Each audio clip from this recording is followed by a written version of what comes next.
Il l'avait engagée pour nettoyer la salle de réception, juste pour s'assurer qu'aucun détail du mariage ne serait contaminé.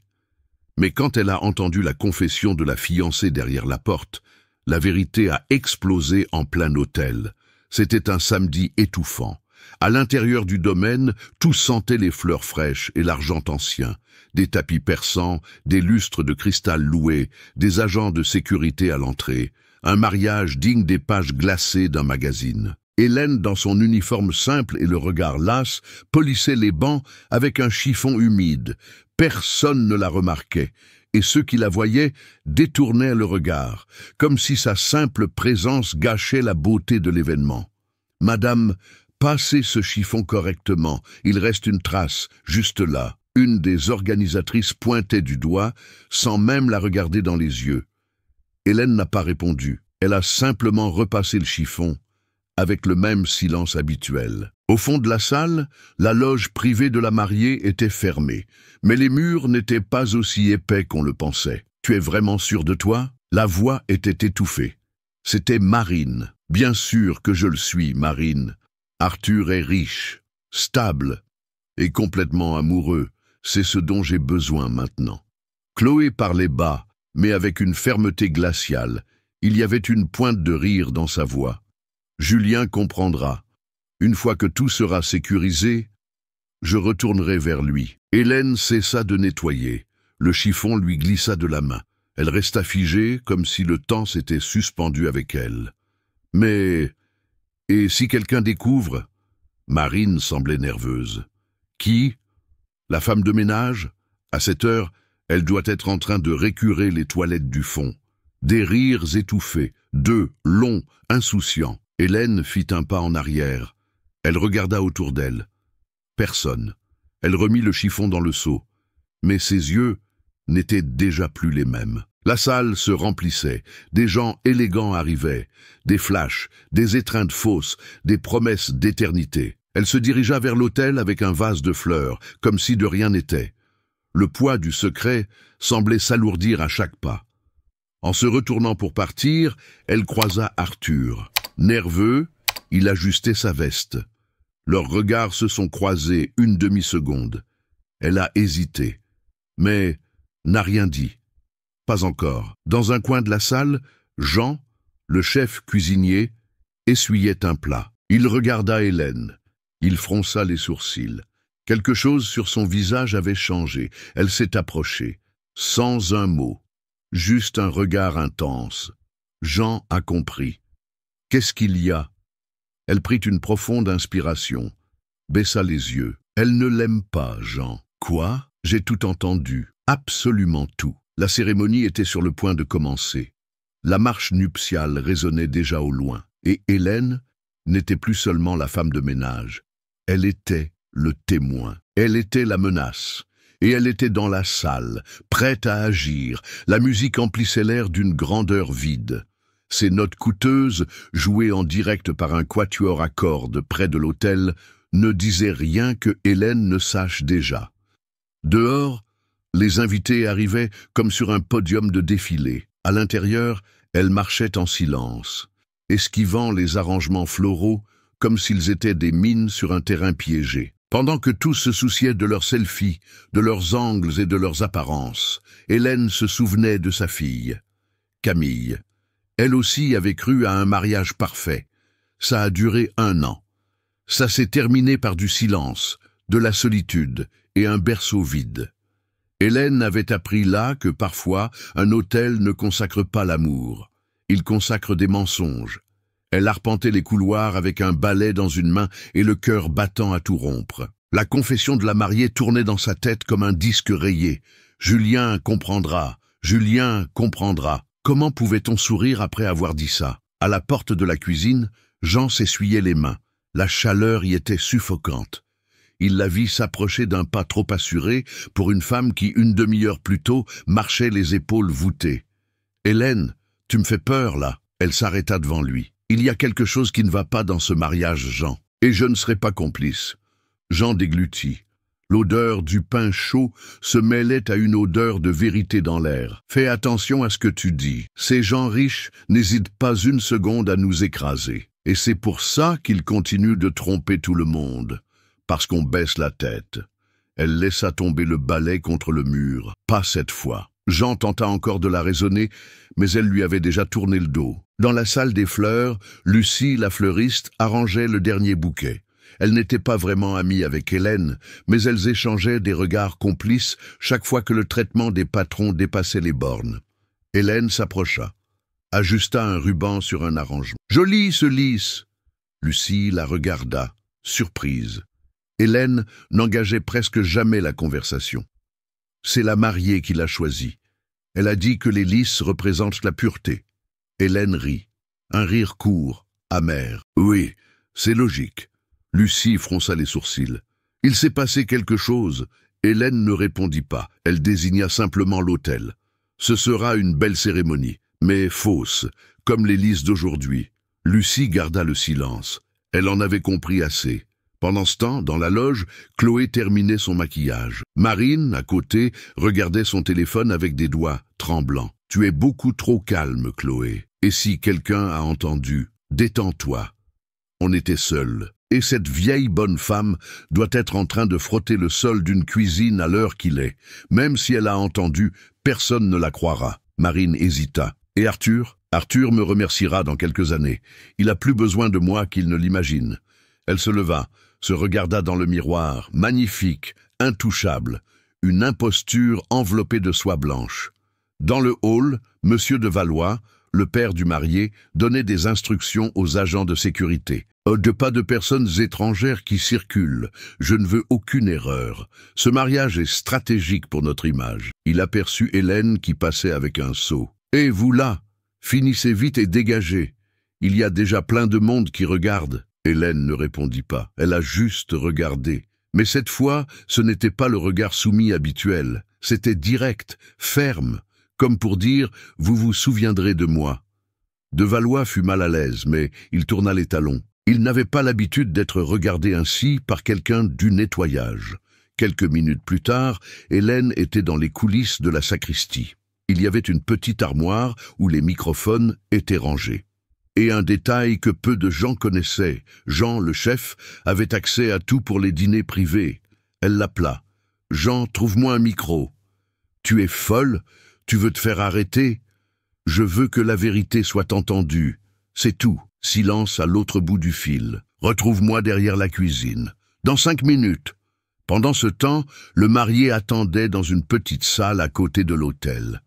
Arthur regardait l'alliance dans sa poche. Il respirait profondément.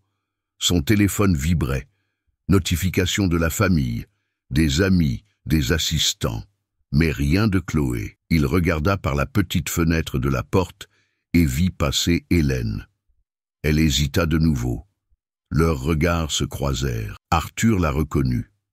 Il l'avait vue travailler lors d'autres événements. Toujours silencieuse, toujours invisible. Mais maintenant, il y avait quelque chose dans son regard qui le paralysa, comme pour dire « Ouvre les yeux ». Il ne comprit pas, mais il sentit. Dans la cuisine, Hélène et Jean se retrouvèrent. « Si ça tourne mal, c'est de ma faute, d'accord ?» dit-il en lui tendant le micro-cravate. « Merci, Jean. » Elle prit l'appareil, le glissa dans sa poche. Et maintenant, elle prit une profonde inspiration. « Maintenant, je vais attendre le bon moment. » La marche nuptiale commença. Lucie, dans son coin, tenait un bouquet les mains glacées. Les invités se tournèrent tous en même temps. Une mer de téléphones filmant. Chloé entra, radieuse et menteuse. Hélène, debout au fond, observait. À ce moment, comme si le temps avait ralenti, elle réalisa « Personne ne s'attendrait jamais à ce que la vérité vienne de quelqu'un comme elle. » C'était ce qui rendait tout possible. Sur la dernière rangée, Jean chuchota à Lucie. « Ah, elle va le faire !» Lucie, les yeux fixés sur l'autel, répondit sans le regarder « Elle va le faire !» Le silence des invités était fait d'attente. Le silence d'Hélène était le prélude de la tempête. Chloé avançait dans l'allée centrale comme si le monde était au ralenti. Les applaudissements étaient modérés, retenus, comme si personne n'était complètement convaincu. Mais elle souriait, le genre de sourire qui ne tremble pas, entraînée devant un miroir coûteux. Hélène, au fond, observait. Personne ne le savait, mais cette robe blanche marchait aussi sur des éclats de verre, et elle était la seule à voir le sang. « J'ai déjà vu ce film », murmura Jean, toujours assis à côté de Lucie. Sa voix était basse, craignant de briser l'atmosphère tendue. « Ma fille avait 21 ans. Elle a épousé un homme qui promettait tout. Il lui a menti, à nous, à tout le monde. À la fin, elle s'est retrouvée avec la honte, et lui avec sa voiture, l'argent de l'emprunt et une réputation intacte. » Lucie le regarda surprise. « Et Hélène, c'est elle qui a tout porté. Elle a aidé à élever son petit-fils jusqu'à ce que le bébé tombe malade et... » Il s'arrêta. « Il est parti aussi. » Lucie déglutit. « Alors c'est pour ça qu'elle est comme ça aujourd'hui ?» Jean hocha la tête. « Elle a déjà vu ce mensonge. Sauf que, cette fois-là, elle s'est tue. » Sur l'autel, le célébrant ouvrait son livre. Arthur, tendu, essayait de sourire. Il ne savait pas pourquoi, mais quelque chose en lui criait que tout cela n'était qu'une mise en scène. Un décor monté pour une pièce qu'il n'avait jamais voulu jouer. Hélène fit un pas en avant, restant près du mur. Invisible, comme toujours. Mais maintenant, chaque pas était un compte à rebours. Dans la sacristie, là où personne ne regardait, elle trouva la console de son. Un vieil ami technicien lui avait montré comment ça marchait. Des années plus tôt. C'était simple. Canal 1, micro du célébrant. Canal 2, ambiance. Canal 3, libre. Elle sortit un petit dictaphone de la poche de son uniforme. Il était ancien. Elle l'utilisait pour enregistrer de la musique quand elle nettoyait. Mais ce matin-là, quand elle avait entendu la confession derrière la porte, elle avait appuyé sur « enregistrer ». Ce n'était pas prémédité.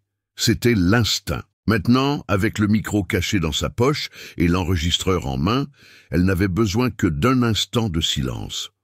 Sur le côté, Marine se sentait mal. Elle s'assit sur un banc, en sueur. Elle regardait Chloé, le marié, puis Hélène, comme si elle savait que le secret était avec elle. Chloé lui lança un regard ferme, froid, le genre de regard que seule une personne qui n'a jamais été défiée peut avoir. Mais Hélène ne scia pas. Pour la première fois, elle fixait quelqu'un de ce rang sans baisser la tête. « Madame Hélène », chuchota Lucie, qui s'était approchée discrètement. « Vous allez vraiment faire ça ?» Hélène ne répondit pas tout de suite, puis elle se tourna vers elle. « Il ne s'agit pas de moi, Lucie, ni d'elle, il s'agit de lui, Arthur. Il va se marier en croyant à un mensonge. Et ça détruit une âme. Je sais ce qui arrive après. » Lucie hocha la tête. « Vous avez besoin d'aide ?» Hélène regarda autour d'elle, évalua le moment. « Quand je sortirai, tu appuies sur le bouton 3 et tu le maintiens. Ne lâche pas avant que je revienne. » Lucie prit une profonde inspiration, le doigt déjà sur le bouton. « Compris. » Hélène ajusta son uniforme. Elle franchit la porte latérale comme pour aller chercher un balai oublié. Mais elle portait dans ses mains l'arme la plus puissante qu'elle avait, la vérité. Elle retourna au fond de l'église, regarda Jean, puis Lucie, déjà en position, et enfin Arthur. Son regard la trouva de nouveau. Cette fois, elle n'hésita pas. Elle fit un petit signe de tête, presque imperceptible, mais ce fut suffisant. Arthur comprit. Quelque chose allait se passer. Chloé aussi le perçut. Ses yeux vacillèrent un instant. Marine porta la main à sa bouche, comme quelqu'un qui sait ce qui va arriver et ne veut pas voir. Hélène ferma les yeux et appuya sur « play », le son sec de la bande qui démarre. Et puis la voix de Chloé, claire, tranchante, remplit le silence de l'église. « Arthur est riche, stable et complètement amoureux. C'est ce dont j'ai besoin maintenant. » Les invités se figèrent. Certains se retournèrent, d'autres simplement ne respiraient plus. Et Hélène était toujours là, debout, seule, mais inébranlable. L'audio vibrait encore contre les murs de l'église quand quelqu'un coupa le son. Un claquement sec, comme une gifle à la vérité. Pendant une seconde, la salle fut muette. Aucun murmure, aucun applaudissement. Chloé était figée sur l'autel. Elle regardait autour d'elle, comme si elle espérait que tout cela ne soit qu'un cauchemar. Mais les gens étaient debout, les yeux écarquillés. Les téléphones, avant braqués sur elle, cherchaient maintenant l'origine de la voix. Arthur n'avait pas encore réagi. Il semblait que l'air autour de lui avait changé de température. Hélène était au fond, immobile, l'enregistreur toujours à la main. Elle ne cherchait ni à se cacher, ni à s'exhiber. Elle regardait droit devant avec une tranquillité effrayante. Ce fut alors que Monsieur de Valois, le père du marié, se leva de la première rangée, les pas durs, le visage fermé, l'autorité vêtue d'un costume sombre. Il pointa Hélène sans hésiter. « Vous !» Sa voix coupa le silence comme un rasoir. « C'est vous qui avez fait ça ?» Quelques invités se retournèrent. « Cette femme, c'est une femme de ménage !» dit une autre dame. « Elle était là tout à l'heure, à nettoyer les bancs. » Le brouhaha commença. De Valois s'avança dans l'allée, le visage en feu. « Sortez-la d'ici !» Tout de suite, 2 agents de sécurité apparurent, ne comprenant pas bien la situation, mais obéissant à l'ordre du patron. « Attendez !» Jean se leva. Elle n'a fait qu'appuyer sur « play ». La voix est celle de la mariée. Personne n'a rien inventé ici. De Valois l'ignora. Je ne veux pas de scandale. Cette femme est entrée là où elle ne devait pas, a utilisé du matériel sans permission. C'est un délit. Hélène ne recula pas. Le délit, c'est ce qu'elle a fait. Se marier en trompant un homme. De Valois s'approcha si près qu'il parlait à quelques centimètres d'elle. Taisez-vous. Vous n'êtes personne ici. Vous êtes invisible. Hélène le fixa. Et pourtant, j'ai été la seule à voir la vérité. De Valois fit un signe. Les agents la prirent par les bras. Fermement, Jean quitta son banc. Lâchez-la. Elle n'a rien fait de mal. Un des invités se leva. J'ai entendu l'enregistrement. Si c'est vrai, le marié a le droit de savoir. Le climat divisait les invités. Certains pensaient qu'elle avait bien fait. D'autres, qu'elle avait dépassé les bornes. Mais personne ne pouvait ignorer ce qu'ils avaient entendu. Sur l'autel, Chloé semblait hypnotisée, et Arthur, toujours silencieux. Il regarda son père. « Lâchez-la !» De Valois se tourna. « Quoi ? Lâchez-la, maintenant !» Les agents hésitèrent. « Tu ne vois pas ce qui se passe ? Elle a saboté ton mariage !» dit le père, exalté. « Ce n'est pas elle !» Arthur descendit les 2 marches de l'autel. C'était la voix de Chloé. C'était sa voix. Chloé fit un pas en avant. « Arthur, mon amour, laisse-moi t'expliquer. » Mais il leva la main demandant le silence. Il regarda une nouvelle fois Hélène. « Vous pouvez partir. Tout va bien. » Elle hocha la tête. Les agents la relâchèrent. Hélène sortit lentement. Le visage sans peur, la dignité sur les épaules. Lucie la rejoignit dans les coulisses. « Ça va ? Oui, j'ai cru qu'ils allaient te sortir de force. Ils ont essayé. Mais je ne suis plus la femme qui baisse la tête. » Jean apparut juste derrière. « Tu as vu le marié, son regard ?»« J'ai vu, il sait. Il a entendu. » Jean soupira. « Et maintenant ?» Hélène regarda la salle, où la tension était encore palpable. « Maintenant ?» C'est à lui de décider. Dans l'allée centrale, de Valois tenait son fils par le bras. « Nous pouvons étouffer ça, renvoyer les invités, organiser une nouvelle cérémonie. » Arthur se dégagea. « Tu veux que je prétende ne pas avoir entendu? Tu veux gâcher ce que nous avons mis des années à construire? Père, tu m'as appris à faire confiance aux gens. Aujourd'hui, j'ai vu à quel point c'est dangereux. » Chloé tenta une dernière fois. « J'ai fait une erreur. Mais ça ne veut pas dire que je ne t'aime pas. » Arthur la regarda dans les yeux. « Le problème, c'est que tu m'aimes seulement jusqu'où mon argent peut te soutenir. Après ça, tu retournes voir Julien. » Elle se figea. Le célébrant ferma discrètement son livre. Il savait déjà qu'il n'y aurait pas de mariage. Hélène, dans les coulisses, entendait tout. « Tu as fait ce qu'il fallait faire, » dit Jean en posant une main sur son épaule. « Et ils vont me détester pour ça, » répondit Hélène. Lucie s'approcha. « Peut-être que certains te détesteront, mais le plus important ne le fera pas. »« Arthur ?» demanda Jean. « Non, » dit Hélène en se regardant dans le miroir du mur. « Moi ?» Le salon, autrefois vibrant et plein de certitude, semblait maintenant un lieu suspendu. Les invités étaient debout, certains encore sous le choc. Arthur restait sur l'autel, les mains dans les poches, les yeux fixés au sol. Au fond, Chloé serrait son bouquet si fort que quelques pétales tombèrent. L'orgueil ne la laissait pas encore s'effondrer à l'extérieur, mais à l'intérieur, le sol commençait à céder. Marine, ne sachant que faire, s'écarta un peu. La mariée était seule maintenant, et tout le monde le savait. Dans les coulisses, Hélène s'essuyait les mains sur un vieux chiffon. Lucie entra précipitamment. « Il y a des gens qui veulent te remercier, Hélène. Mais il y en a d'autres qui veulent ta tête. » Hélène hocha la tête, sans surprise. « Je savais que je n'en sortirais pas indemne. Tu penses qu'ils vont te renvoyer? C'est déjà arrivé. Quand ma fille est morte, j'ai dû m'absenter 3 jours. Le patron n'a pas compris. Il a dit que ce n'était pas une raison suffisante pour manquer autant. La douleur du souvenir était là, mais Hélène ne la laissait plus la contrôler. Et maintenant? Maintenant, j'attends la tempête, mais debout. » Lucie hésita avant de dire « Hélène, Chloé arrive par ici. » Jean se tourna. « Pourquoi faire? Je crois qu'elle veut une confrontation, seule. Hélène, fais attention. » « Elle n'est pas bien. » Hélène acquiesça. « Laissez-la venir. » Quelques minutes plus tard, le son de pas rapide résonna dans le couloir. Talons fins, pressés, sans plus de cérémonie. Chloé entra, l'expression dure, les yeux chargés mais toujours maquillés, comme si son visage entier était un masque.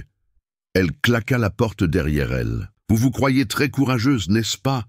Vous avez ruiné mon mariage, ma vie, mon nom, tout ça, pour un caprice de femme de ménage. » Hélène leva les yeux et répondit d'une voix ferme. « Ce n'était pas un caprice, c'était la justice. » Chloé rit, un rire sec, moqueur. « La justice? Depuis quand les gens comme vous savent ce qu'est la justice? Vous nettoyez le sol, Hélène. Vous êtes le genre de personne que personne ne remarque, qui n'a ni nom, ni visage. Vous existez pour servir. » Jean, en retrait, fit un pas en avant. « Ça suffit, partez. » Mais Hélène leva la main pour l'arrêter. « Laisse, elle en a besoin. » Chloé fut encore plus irritée par le calme de l'autre. « Vous croyez que vous avez gagné? Vraiment? Demain, je donne une interview. Je dirai que c'était un montage, que vous m'avez harcelé, que vous êtes une déséquilibrée jalouse. » Hélène s'approcha lentement, la voix basse, mais tranchante. « Vous pouvez essayer, mais vous savez que ça ne marchera pas. La voix était la vôtre. Les mots étaient les vôtres. Et maintenant, tout le monde sait aussi qui vous êtes. » Chloé trembla. Les yeux commencèrent à s'embuer, mais elle se détourna avant que quiconque ne le voie. « Vous n'avez aucune idée de ce que c'est que de tout perdre. » Hélène s'approcha encore. « Bien sûr que si. J'ai perdu ma fille. Pour avoir cru à un mensonge. Pour avoir fait confiance à un homme qui a promis l'amour et n'a livré que l'abandon. » Le silence tomba lourdement entre elles. Elle est tombée enceinte, seule. Elle a porté le fardeau d'un mariage raté, et quand le bébé est tombé malade, nous n'avions pas d'argent pour le soigner. Hélène ravala sa douleur. Il est mort à 6 mois. L'expression de Chloé changea. Pour la première fois, quelque chose de semblable à l'humanité apparut dans ses yeux, mais ça dura peu. Ça n'a rien à voir avec moi. Si, parce qu'aujourd'hui, c'était Arthur.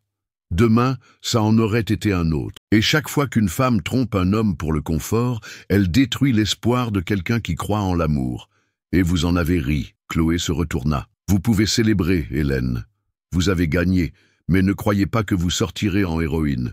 Vous n'êtes qu'une petite employée dont personne ne se souviendra demain. Hélène fit un pas en avant, la voix ferme.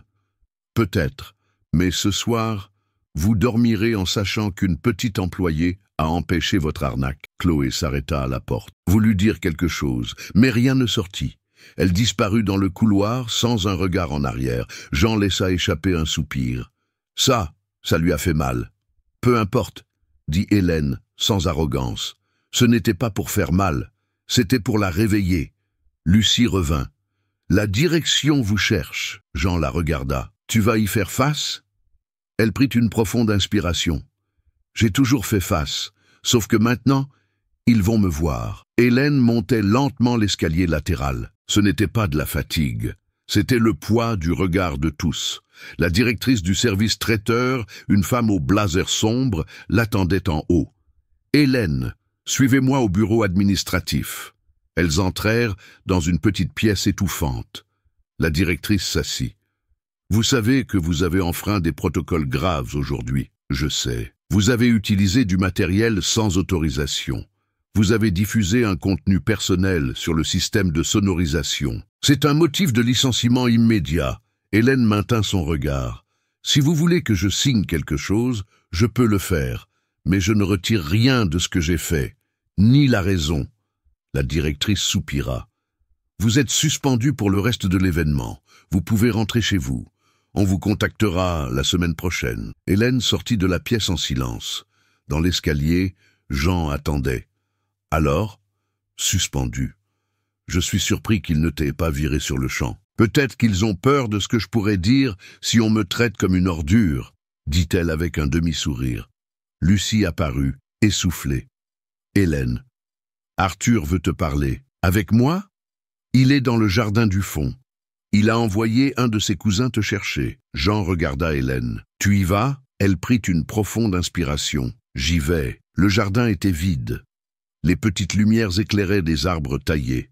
Arthur était debout, appuyé contre un mur de lierre, sans cravate. Je pensais que vous ne viendriez pas. Je pensais que ce n'était pas à moi que vous vouliez parler. Il sourit, sans joie. C'est à vous, depuis que j'ai entendu cet enregistrement. Je suis désolé que ça se soit passé comme ça. Je suis reconnaissant que ça se soit passé comme ça, répondit-il. J'ai failli me mêler d'une histoire qui n'était pas la mienne. J'aurais pu me taire. Mais vous vous êtes souvenu de votre fille. Jean me l'a raconté. Et je suis sans voix, parce que je ne sais pas ce que c'est de perdre de cette façon. Mais aujourd'hui, j'ai failli être trompé de la même manière. Hélène hocha la tête. Je l'ai vu dans vos yeux, le doute, l'amour. Et vous m'avez sauvé de ça. Je n'ai fait que montrer ce qui était déjà là. Arthur s'approcha. Personne n'a jamais fait ça pour moi. J'ai grandi dans un monde où tout le monde fait semblant. Mon père m'a appris à me méfier de tout le monde, sauf de ceux qui ont un nom de famille. Aujourd'hui, j'ai compris que c'est peut-être l'inverse. Parfois, ceux qui nettoient vos saletés sont ceux qui vous protègent le plus, dit Hélène. Je ne sais pas ce qui va se passer maintenant, dit Arthur. Mais je sais une chose. Si vous n'aviez pas fait ce que vous avez fait, j'aurais épousé une femme qui ne m'a jamais aimé, et vous l'auriez découvert trop tard, compléta Hélène. Exactement. Faites-moi une faveur, dites-moi votre nom de famille. Elle sourit, surprise. Hélène Dubois. Il le répéta doucement comme pour ne pas l'oublier. Hélène Dubois. Il lui tendit la main. Merci d'avoir changé la fin de mon histoire. Elle hésita, puis lui serra la main, fermement. Veillez à ce que la prochaine commence de la bonne manière. Si elle vous renvoie, prévenez-moi. Elle haussa un sourcil. Vous allez m'engager pour nettoyer votre maison? Il rit. Non, pour coordonner mes événements, avec de vraies personnes. Elle rit aussi pour la première fois de la journée. Maintenant, vous exagérez. Je ne fais que commencer. Hélène retourna vers la salle avec une nouvelle sensation. Ce n'était pas la victoire, c'était une alliance. Et ça, elle le savait. C'était plus rare que l'amour un jour de mariage. Alors qu'elle traversait le couloir, son téléphone vibra. Un numéro inconnu. La vérité a un prix. Et le vôtre vient d'augmenter. Une menace voilée. Monsieur de Valois, peut-être. Ou même Chloé. Elle ne répondit pas. Quand elle revint dans les coulisses, elle trouva Lucie seule. Ils t'ont cherché. On m'a envoyé un message. Silencieux, mais clair. Lucie la regarda. Ils te menacent? Ils essaient. Mais j'ai assez perdu dans ma vie pour savoir que ceux qui crient fort n'effraient pas ceux qui ont appris à résister en silence. Jean arriva. Tu es au courant? De Valois a exigé que le service traiteur te licencie aujourd'hui même. Il a dit que sinon, il les poursuivra pour dommages moraux et préjudices financiers. Et pire, il traînera leur nom dans la boue. Alors c'est ça, dit Hélène. J'ai été utile jusqu'à un certain point. Maintenant, je suis un problème. Tu devrais partir d'ici avant que ça n'empire, dit Lucie. Non, je ne partirai pas comme une fugitive. Tout ce que j'ai fait, c'était pour la vérité. Si ça me coûte mon emploi, qu'il en soit ainsi. Mais je pars la tête haute. Lucie, les yeux humides, lui prit le bras. Mais tu n'es pas seule, Hélène. Pas aujourd'hui. Hélène sourit avec douceur. Si, je le suis. Mais d'une bonne manière. Pour la première fois, je suis seule parce que j'ai décidé de parler. Non parce qu'on m'a fait taire. Elle retira son badge de son uniforme, le posa délicatement sur la table. Un geste simple mais plein de symbolisme. « Tu pars vraiment ?» demanda Jean. « Oui, et tu vas où? Je ne sais pas. » Mais en paix. Avant qu'elle ne parte, Lucie courut vers elle et lui mit quelque chose dans la main, une enveloppe. C'est ce qui reste de la cagnotte des employés. On le fait toujours à la fin du mois, pour aider ceux qui en ont besoin. Maintenant, c'est toi qui en as besoin. Hélène hésita. Je ne peux pas accepter. Si? Tu peux, dit Lucie, et tu vas accepter. Hélène sortit par l'arrière, sans fanfare, mais en marchant dans la rue latérale, elle ne sentait pas la défaite, elle sentait la liberté. Plus tard dans la soirée, Jean entra discrètement dans le local de nettoyage. Il prit l'enregistreur d'Hélène, le mit dans une enveloppe avec un mot « Tu as parlé pour nous tous. Si un jour tu as besoin, appelle-moi. La vérité a une mémoire. » Jean. Il laissa l'enveloppe à la porte de la modeste maison d'Hélène. Le lendemain, Hélène se réveilla tôt. Elle prépara son café, s'assit sur son balcon. L'enveloppe de ses collègues était sur la table. À l'intérieur, en plus de l'argent, un mot de Lucie. « Tu nous as appris que la dignité ne se frotte pas, elle se porte. » Hélène sourit. Peut-être que le sacrifice n'avait pas été vain. De l'autre côté de la ville, dans un café discret, Arthur parlait avec sa mère. « Et cette femme, cette Hélène, elle a fait tout ça toute seule ?» Arthur hocha la tête. « Seule, et avec plus de courage que n'importe qui là-bas. » Sa mère prit sa tasse, pensive. « Alors, mon fils, c'est peut-être d'elle que tu as besoin à tes côtés maintenant. Des gens qui ne se vendent pas, qui ne plient pas. » Plus tard ce jour-là, le téléphone d'Hélène sonna. Encore un numéro inconnu. « Madame Dubois, ici l'assistant de monsieur Arthur de Valois. Il m'a demandé de savoir si vous accepteriez une invitation formelle pour coordonner la partie sociale des événements de la nouvelle entreprise qu'il est en train de fonder. » Hélène mit du temps à répondre. « Vous êtes sûre que c'est à moi qu'il veut parler ? » « Absolument, madame. Il m'a demandé de vous dire que vous n'avez plus besoin de nettoyer les coins, parce que maintenant les regards sont tournés vers vous. 2 jours s'étaient écoulés. L'histoire s'était échappée de l'église et avait circulé sur les réseaux sociaux. L'opinion était divisée, Hélène l'héroïne ou Hélène la fouineuse. Au sein de l'entreprise, le climat était au silence gêné. La direction avait suspendu Hélène, mais sans officialiser son licenciement, craignant peut-être les répercussions. Au milieu de cette impasse, une réunion improvisée eut lieu dans l'arrière-cuisine. Jean, Lucie, un des plus anciens serveurs nommé Théo, et la directrice elle-même. « Je n'arrive toujours pas à croire que vous m'ayez convaincu de venir, » dit la directrice. « Si quelqu'un l'apprend, je suis fini. »« On vous a appelé pour réparer une injustice, » dit Jean. Il continua. « J'ai parlé à Hélène hier. Elle a refusé la proposition d'Arthur. »« Quoi ?» Lucie écarquilla les yeux. Elle a dit que ce n'était pas par orgueil, c'était par instinct. Elle voulait d'abord voir si l'endroit où elle a commencé pouvait reconnaître sa valeur, avant d'accepter un trône où elle n'a jamais mis les pieds. « Nous voulons qu'elle revienne, » dit Jean, « mais pas comme avant. Nous voulons qu'elle entre par la grande porte, qu'elle soit présentée comme un exemple, pas comme un fantôme. » La directrice resta silencieuse un moment. « Elle peut revenir, officiellement, sans sanction, avec une lettre de recommandation. »« C'est peu, » dit Jean. « Et que voulez-vous de plus ? Un hommage, lors du prochain événement. Dans cette même salle, quelque chose de simple, un remerciement formel, une plaque de reconnaissance. » La directrice souffla. « Une plaque ? Vous vous croyez où, à l'école ? Vous pensez que c'est une question de symbole, mais c'est une question de réparation, » dit Jean. « Et parfois, un symbole est tout ce qui reste après que notre voix a été réduite au silence pendant des années. » La directrice les regarda, évalua, puis finalement lâcha. « Faites comme vous voulez, mais je ne veux pas d'ennui. » À la fin de la semaine, Hélène reçut une lettre. À l'intérieur, une invitation. « Ce samedi, à 17 h, notre établissement reconnaîtra publiquement votre contribution et votre exemple, sans projecteur, juste avec du respect. » Elle lut 2 fois, puis elle prépara son uniforme. Mais à côté, elle mit quelque chose de nouveau, le mot de Lucie. Samedi, la salle était à nouveau dressée. Un gala, plus petit, plus discret. Sur le côté de la scène, une petite table avec une plaque en acrylique à Hélène Dubois, pour nous avoir rappelé que la vérité peut être dite par n'importe quelle voix. Hélène arriva par l'entrée des employés, comme toujours. Mais cette fois, Lucie l'attendait avec un nouveau badge. « Poste !» demanda Hélène, surprise. « Superviseur de l'intégration. Nouveau poste.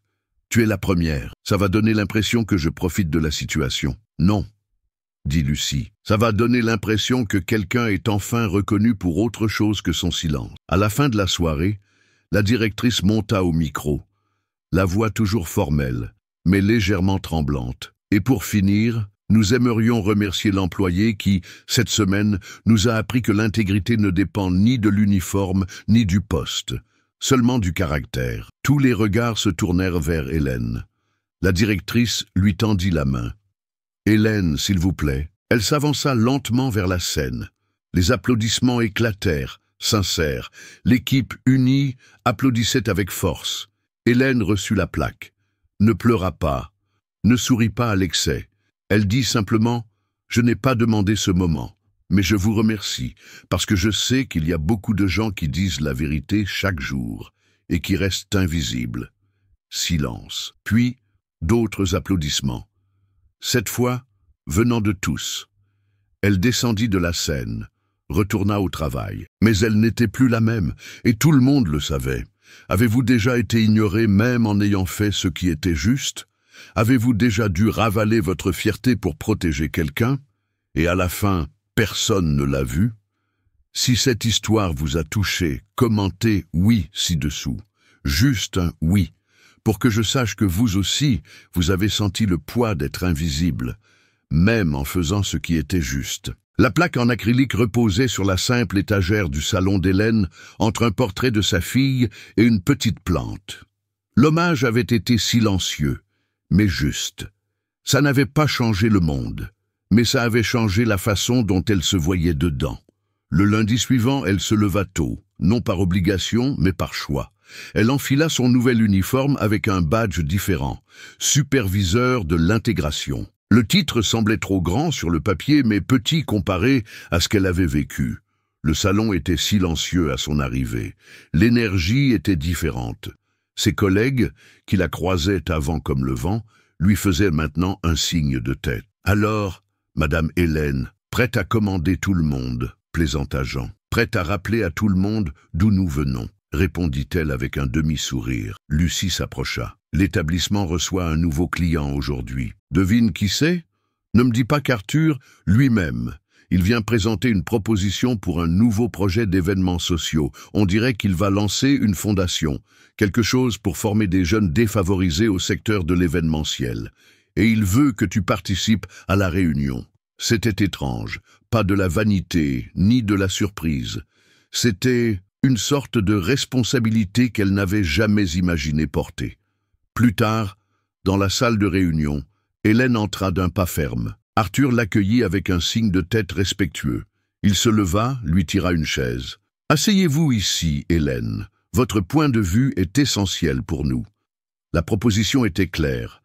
Créer un centre de formation technique et éthique pour les jeunes des quartiers, avec des cours pratiques et un accès direct au marché du travail. Je veux que ces personnes soient vues avant d'avoir à prouver quoi que ce soit, dit Arthur, parce que j'ai appris que parfois, la personne la plus précieuse dans une pièce est celle que personne ne regarde.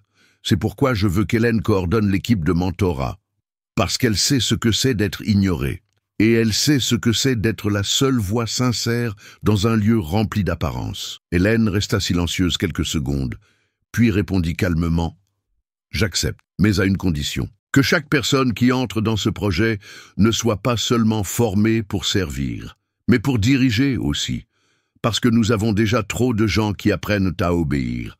Il manque de leur apprendre à décider. » Arthur sourit. « C'est pour ça que vous êtes ici. » Dans les coulisses, la nouvelle de la fondation se répandit vite. Hélène, maintenant, était plus qu'un symbole. Elle était l'action. Des jours plus tard, Hélène visita un lycée professionnel de la région. Je suis venu vous parler d'opportunité, mais d'abord, je veux parler de silence, parce que pendant longtemps j'ai cru que le silence était de l'humilité. Puis j'ai découvert que parfois le silence n'est que de la peur.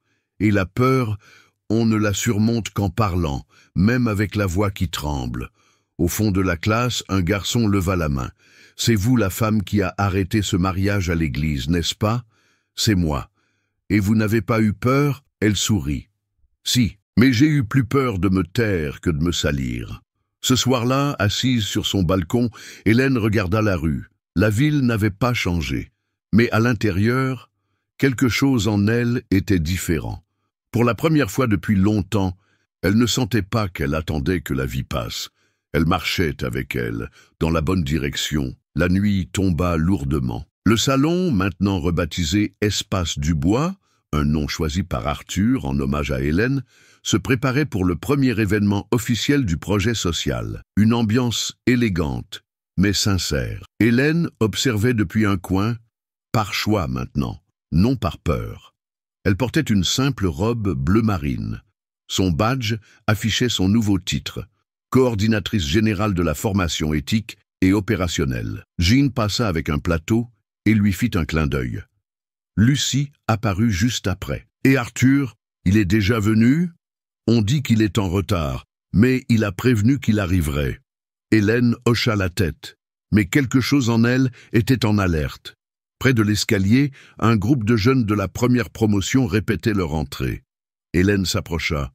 « Qu'est-ce que j'ai dit lors du cours inaugural ?» Un des garçons répondit « La vérité est la seule chose que personne ne peut nous enlever. » Et aujourd'hui, quelle est votre vérité? Qu'on n'est pas des restes, dit une fille fermement. On est un commencement. Hélène sourit, un sourire plein, vivant, digne. Elle se retourna vers la salle. C'est alors qu'elle l'entendit. La voix, froide, calculatrice. Quel beau discours, pour quelqu'un qui a passé sa vie à balayer le sol des autres. Elle se figea, se retourna lentement. En haut de l'escalier, en costume sombre et l'expression dure, se tenait Monsieur de Valois, avec quelque chose de différent dans le regard, un mélange de mépris et de menace, comme si le monde avait donné une tribune à Hélène, et qu'il était venu pour casser le micro. Le salon se tut peu à peu. De Valois descendit les marches lentement. Le son de ses chaussures résonnait comme des coups de poing. « Vous pensiez vraiment pouvoir transformer cet endroit en monument pour une femme de ménage ?» dit-il bas mais audible. Jean apparut à côté d'Hélène, déjà sur ses gardes. « Monsieur, vous ne devriez pas être ici, je ne vous parle pas, » dit de Valois, sans quitter Hélène des yeux. Elle prit une profonde inspiration. « Pourquoi êtes-vous venu ? » « Parce que cette mascarade est allée trop loin. Mon fils a transformé une honte publique en étendard de la moralité. Par votre faute, j'ai perdu des investisseurs, des contrats. Mon nom est devenu une blague parmi des gens qui valaient des millions. Et tout ça à cause de votre sale langue. » Hélène le fixa. « Votre nom est devenu une blague à cause du mensonge que votre argent a tenté de soutenir. C'est tout. Vous croyez que vous avez gagné? Que vous êtes devenu un symbole ?» Il s'approcha encore. « Il me suffit d'un enregistrement, une phrase, un faux pas de votre part pour en finir avec tout ça. » C'est alors qu'une autre voix s'éleva. Elle le sait, oui, et aujourd'hui, elle n'est pas seule. Arthur apparut par la porte latérale, sans cravate, les manches de chemise relevées. Le regard dur, la voix ferme. De Valois se retourna surpris. « Mon fils, ne m'appelle pas comme ça.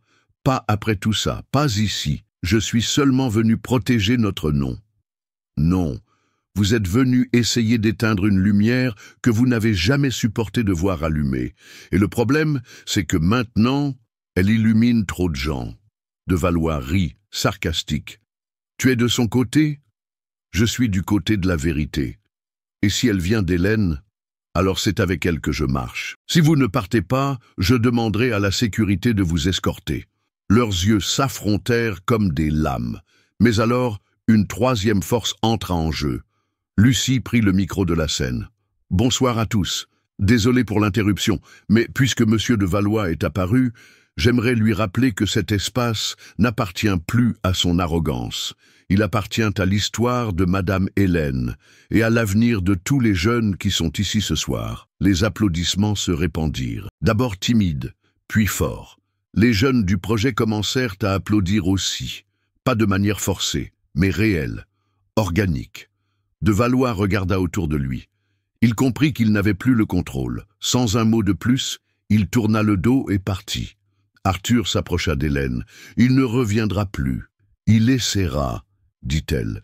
Mais maintenant, nous ne sommes plus seuls. » Elle monta sur scène, prit le micro des mains de Lucie. « Je ne vais pas faire de discours. Je veux juste dire une chose. » Elle regarda les jeunes devant elle. « Tout le monde a une voix, mais tout le monde n'a pas le courage de l'utiliser. Quand vous trouverez la vôtre, ne la gaspillez pas. Parce qu'un jour, quelqu'un aura besoin d'entendre exactement ce que vous seuls pouvez dire. » Les applaudissements encore retentissaient quand Hélène descendit de scène. L'éclat dans ses yeux n'était pas de la vanité, c'était de la réparation. La victoire qui n'avait jamais été demandée à voix haute, mais toujours rêvée en silence. Alors qu'Hélène se dirigeait vers l'arrière, une main toucha son épaule. C'était Marine, l'ex-demoiselle d'honneur. « Puis-je vous parler une minute ? Vous avez 30 secondes. » Marine baissa les yeux. « Je savais, le jour du mariage, je savais que Chloé avait tort, mais je n'ai rien dit. J'avais peur de la perdre, peur de me mettre à dos des gens importants. » Hélène croisa les bras. « Et maintenant, vous venez demander pardon ? Non, je viens vous remercier, parce que ce que je n'ai pas eu le courage de faire, vous l'avez fait, avec tout contre vous. » Hélène l'observa quelques secondes. « Le silence est aussi un choix, Marine. Et les choix ont aussi un prix. Vous avez payé avec votre conscience, j'ai payé avec mon emploi. » Elle esquissa un sourire. « Mais vous savez quoi ? J'ai gardé la monnaie. Si un jour je peux faire quelque chose pour vous, vous le pouvez, » l'interrompit Hélène. « Quand vous entendrez un mensonge trop gros, ne faites pas semblant de ne pas l'avoir entendu. C'est comme ça que tout commence. » Marine hocha la tête, le regard de quelqu'un qui avait appris tard, mais appris. Dans le couloir, Hélène retrouva Lucie et Jean. « J'ai oublié de te dire, » dit Jean, les yeux brillants. « Il y a quelqu'un d'autre qui veut te voir, dans le jardin. » La porte en fer s'ouvrit et là, sous les lumières jaunes du jardin, se tenait une femme aux cheveux grisonnants, la posture droite et les yeux humides. C'était la mère d'Arthur. « Madame Dubois, » dit-elle, la voix brisée. « Je voulais juste voir la femme qui a sauvé mon fils. » Hélène s'approcha avec humilité. « Je n'ai sauvé personne, madame. J'ai juste dit ce qui devait être dit. » La femme prit les mains d'Hélène entre les siennes. « Vous m'avez rendu mon fils. Vous avez rendu l'homme qu'il pouvait être. Et ça n'a pas de prix. 2 mères, 2 mondes, le même amour. » À l'intérieur, la cérémonie d'ouverture officielle commençait. Arthur monta sur scène. « Bonsoir. Il y a quelques mois, j'ai failli entrer dans un mariage mensonger. J'aurais souri en le faisant, si une personne invisible n'avait pas eu le courage de m'ouvrir les yeux. Et le nom de cette femme, c'est Hélène. Mais Hélène ne m'a pas seulement sauvé moi. Elle nous a rappelé que la dignité n'a pas de badge, et que parfois la vérité vient de la bouche de ceux qu'on ne veut pas écouter, mais qu'on doit écouter. C'est pourquoi, à partir d'aujourd'hui, cet espace porte son nom, et chaque projet qui sortira d'ici portera la valeur qu'elle nous a enseignée, le courage. » Les applaudissements redoublèrent. Des gens se levèrent. Hélène, encore à l'entrée, resta figée. Lucie la poussa doucement. « Vas-y, c'est à toi aussi. » Elle s'avança jusqu'à la scène. Arthur lui tendit la main. Et là, face à tous, Hélène prit le micro une dernière fois. « J'ai passé ma vie à croire qu'on devait faire ce qui est juste, et c'est tout, même si personne ne le voit. Aujourd'hui, je vois que, parfois, faire ce qui est juste ne nous change pas seulement nous. Ça change tout autour. » Elle leva la main, demandant le silence. « Je veux juste finir en disant une chose. Quand tout semble être contre vous, appuyez-vous sur ce qui est juste, pas sur ce qui est facile. Parce que le facile vous sauve pour une journée, le juste vous sauve pour toute une vie. » Silence. Et puis, l'applaudissement le plus long de la nuit. Hélène sourit, cette fois, de tout son cœur. Le salon était maintenant vide. Silence de fin de fête. Mais ce n'était pas un silence de défaite, c'était un silence de mission accomplie. Hélène restait assise sur la dernière marche de la scène. À côté d'elle, la plaque avec son nom.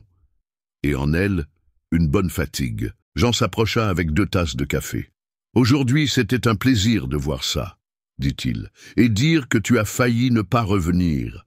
Je suis revenu parce que quelque chose ici m'appartenait encore, » répondit-elle. Pas l'espace, les gens. De l'autre côté de la salle, Lucie rangeait les derniers arrangements.